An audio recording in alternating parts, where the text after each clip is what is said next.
Hello, sinners. My name is the Reverend Bucktooth Jesus, and I am your atheistic satanic reverend, and welcome to another video. This video will be on who is Satan actually, and the answer might surprise you. But before we get into that, make sure you subscribe to my YouTube channel and follow all of the social medias under the same name, Reverend Bucktooth Jesus, and I hope you like the video. Now let's get into the sinful video. Before I do that, I do want to read a very interesting, it was a comment somebody had left to me on my YouTube channel, and it was supposed to be a hate comment, but I don't know where this person has the authority to say what, and it'll make sense in a minute. This comment is from it's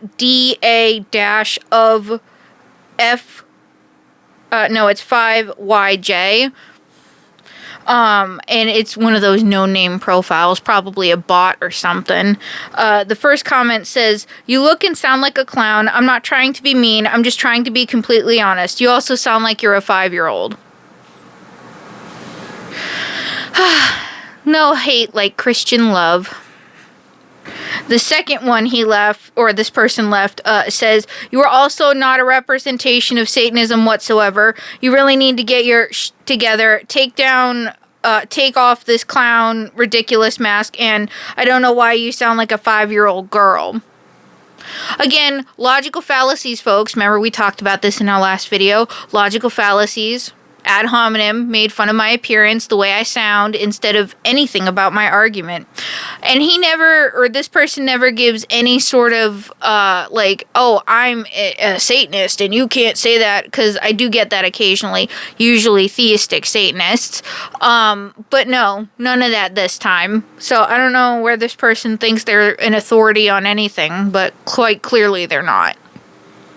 Now, going into the actual video, I'm going to go over some basic information about who Satan is, because depending on which of the three Abrahamic faiths you believe in, the interpretation will in fact differ.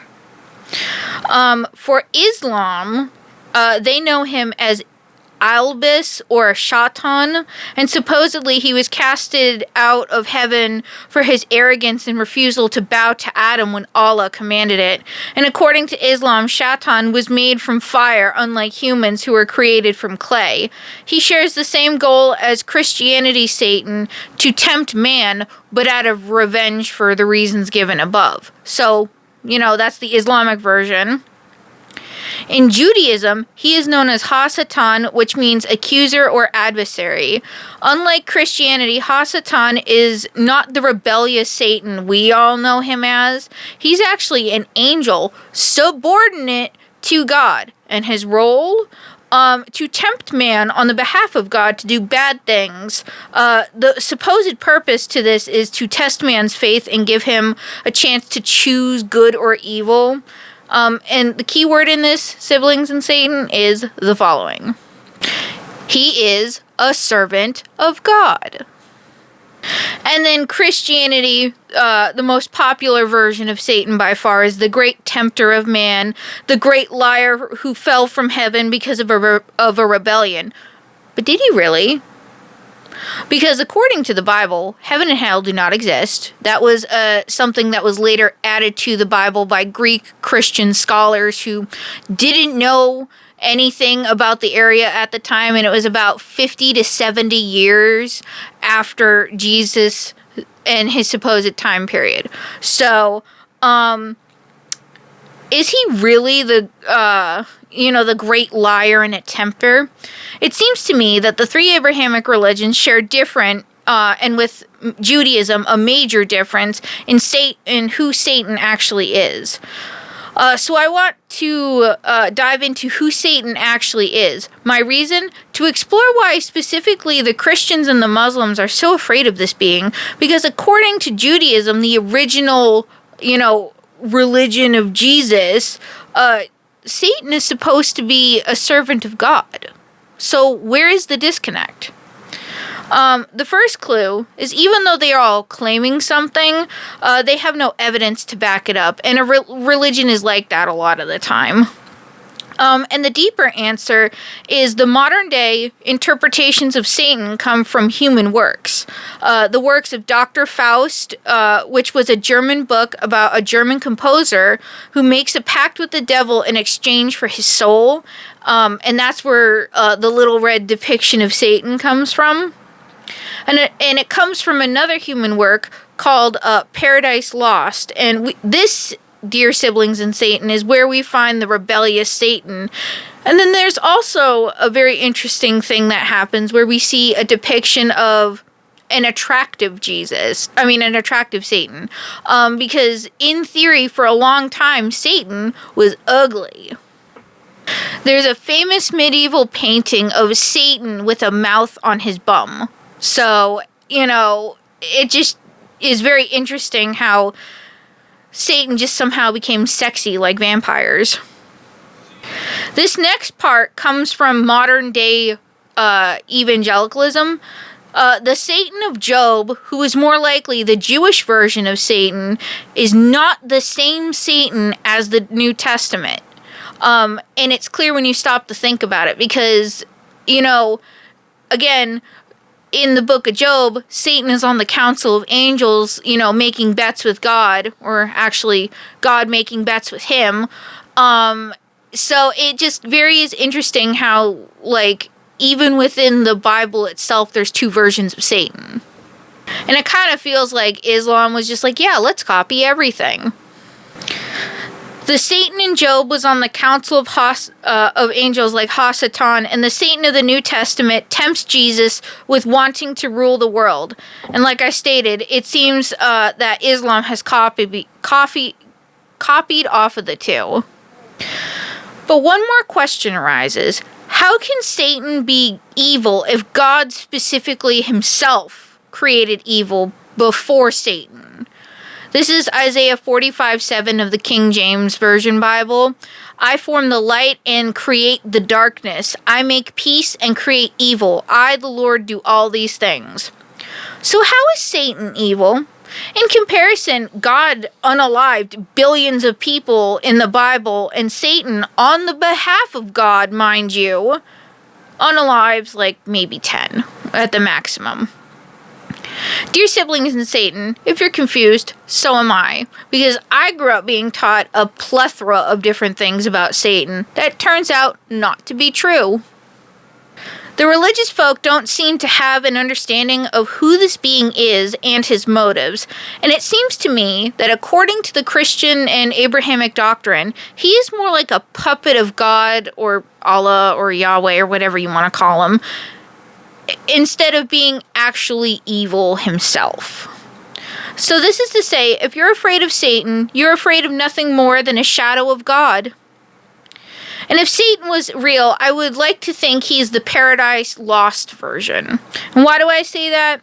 Because if we are to believe that the snake in the Garden of Eden was Satan, like some people claim, we must also recognize something that is going to blow the little Abrahamic religion people's minds up.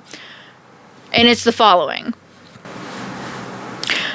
God told the first lie, and Satan told the first truth. Now let me explain. You know how the Bible goes into, if you eat of the tree of good and evil, you'll surely die. And Eve's like, oh no. And then the snake, supposed to be Satan, comes in and is like, oh, well, if you eat of the tree, you're not going to die. And guess what? They didn't die. Who lied? God did. The only thing that happened was God punished them and kicked them out. That is not death, and that is not a spiritual death like I've heard some people claim, because it says nowhere in the Bible that. Even in all the translations I've read recently, not one time has it said that. Not only did he lie, but if we are to believe he is omnipotent like the little Christians say, he outright knew all of this stuff was going to happen and just let it happen. And then for some reason gets mad and then kicks out the father and mother of the human race. And speaking of that, if God was so omnipotent, why doesn't he just get rid of this evil entity, whatever you want to call him.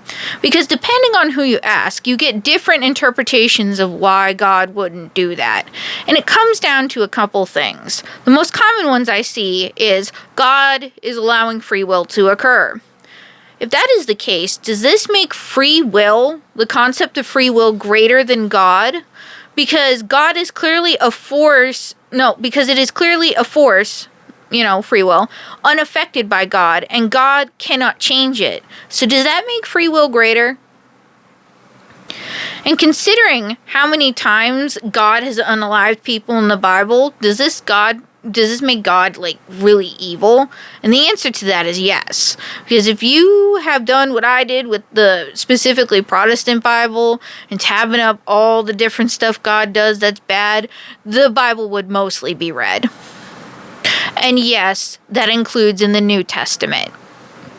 And the messed up part about all of this is, according to their own doctrines, Satan is less evil canonically than God. And another common one that I find extraordinarily morbid, because it takes away your own free will that God supposedly gave you, is, well, God created us so he can do whatever he wants to us and we have no say. Excuse me, what? No say? I beg to differ. And that particular line of thinking not only grosses me out and, makes my moral compass ache, but it also kind of makes me sad for the people who genuinely believe that. Because it's like, you're really going to sit there and think you're not worth it like that? And on top of that, these people spend their whole lives being told you're never going to be enough because you're a sinner. And if you try to act holier than you're being an imposter. You can never win in the game of the Abrahamic religions. You're either damned if you do, or you're damned if you don't. Dear siblings in Satan, by now you should realize that the modern day Christians, Jews, and Muslims have no idea what they're talking about and will follow whoever they will to make themselves feel better. Because they're not, especially nowadays, people aren't following doctrine anymore. They're following people. And a good example is like Kat Kerr, Greg Locke, mega pastors and weirdos like that. Rise up against these oppressors and lay waste to their ideology by eliminating it with education and truth. I implore you to do your own research on these topics, because the more you know, the better you will feel personally. For me, I have found peace in myself through atheistic Satanism and through research. Specifically, I have read books like Jesus Interrupted, and I just started this new one called Misquoting Jesus, and it's very good. I highly recommend. Dr. Bart Ehrman is one of my favorites. He is telling the truth on Christianity specifically, and the one I'm most familiar with as well, and we need more people like him. He has healed my trauma in a way where I feel absolutely no guilt about doing what I do. I feel free to do it, I know that for Christians and others questioning religion, it is a hard pill to swallow, and so isn't this next part. What you think you know on religion, including liberal Christians, is one giant lie. And it's from my own observations that it's a pyramid scheme designed by the Catholic Church that splintered, but those splinters took the framework with them. And it's time to stop them and to stop the damage they're doing by just not believing them anymore. Stop giving them time or energy, or even don't give them a platform. Why do we let these people on the internet sometimes, It's time to fix the planet as well, because they have absolutely destroyed it, religious people, with their, oh, well, we don't have to actually clean up the planet. We're just going to all get raptured someday. It's fine. And from my other observations, they take aspects of different pagan religions and apply it to themselves, aka saints. Literally just different pagan gods with a different label on them. Also, everyone says Abrahamic religions are monotheistic, but are they really? Because according to the Bible, yes, the Bible, God ruled among other gods as El Elyon. And this is from Psalms 82:1. God stands in the divine assembly. He judges among the gods. Excuse me? You mean to tell me that an atheistic satanic reverend knew that before all you little Christian religious people? Yeah, I did. It's called actually reading your Bible instead of having a little person who's lying to you read it in your ear. At the end of the day, I am not joking when I say that I do so much research on different religions aside from what I've experienced myself. I know more about all the Abrahamic religions than virtually any Christian I come across, and that's just statistical facts. Which, in the end makes me better than them. Hooray! At the end of the day, folks, if Satan was real, I would still worship him over God any day of the week. But luckily, I don't have to. I worship myself and myself alone. I do what I please, and I live my life the way I want to. No religion can stop me, and they can't stop you either. Free yourself from the burden that is religion, and follow the path of atheistic Satanism. It is the natural law of the world. And with that being said, this is the end of the video, and if you stayed to the end, I bless you in the name of Satan, because sometimes I can ramble and yak a little bit. Make sure to follow all my social media and like and subscribe for more content and to see my devilishly handsome face again. Hail Satan, hail you.